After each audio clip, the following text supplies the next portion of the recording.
ഇവിടെ കാണാൻ കറുപ്പാണെങ്കിലും നല്ല ഭംഗിയുണ്ടല്ലേ. മന്ദബുദ്ധിയാണെങ്കിലും വിവരം കിട്ടൂലെന്ന് കണ്ടാ പറയില്ല.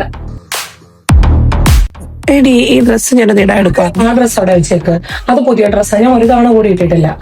എന്തോ അടി ഇങ്ങനെ? ഞാൻ കോളേജിലെ ഫംഗ്ഷൻ കഴിഞ്ഞ് തിരിച്ചുകൊണ്ട് വയ്ക്കാം. ഞാനത് ഇട്ടിട്ടില്ലല്ലോ, ഒരു തവണയെങ്കിലും ഇട്ടിട്ടില്ലെങ്കിൽ ഞാൻ തന്നേനെ.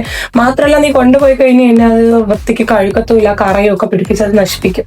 അതവിടെ വെച്ച് ഇതാ ഈ ഐലൈനർ യൂസ് ചെയ്തോ, ഞാനിതാ യൂസ് ചെയ്യുന്നത്. നീ ഐലൈനർ ഒക്കെ വരയ്ക്കാറുണ്ടോ? നിന്റെ കണ്ണിൽ വരച്ചിട്ട് ഐലൈനർ ഞാൻ കണ്ടിട്ടില്ല ഇതുവരെ. എന്താ നിന്റെ കടയിൽ കുരു എങ്ങാനും ആണോ?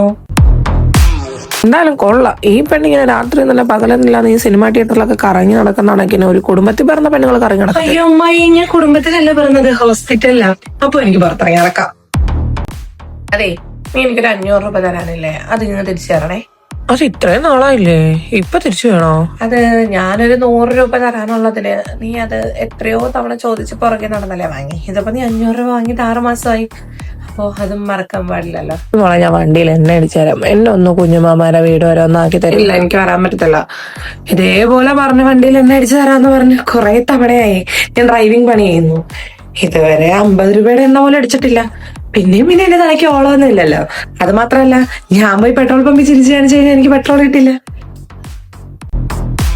നിന്റെ മോളി കാണിക്കുന്നതൊക്കെ വല്ല നീ കാണുന്നുണ്ടോ? ഇൻസ്റ്റഗ്രാം എന്ന് പറഞ്ഞൊരു സാധനത്തിൽ കിടന്ന് അഴിഞ്ഞാടുന്നോളെ മുഖമൊക്കെ നോക്കിയ ഈ തെരുവിലിരിക്കുന്ന പെണ്ണുങ്ങൾ പോലും ഇങ്ങനെ കുറച്ചുമ്പത്ത് ചോപ്പും വരത്തെ. ഇനി ഇവിടെ നിന്ന് ഒരു അക്ഷരം ചലിച്ചിട്ടുണ്ടെങ്കിലുണ്ടല്ലോ എന്റെ തനി സ്വരൂപം പറഞ്ഞു പൊക്കം ഇവിടെ നിന്ന്.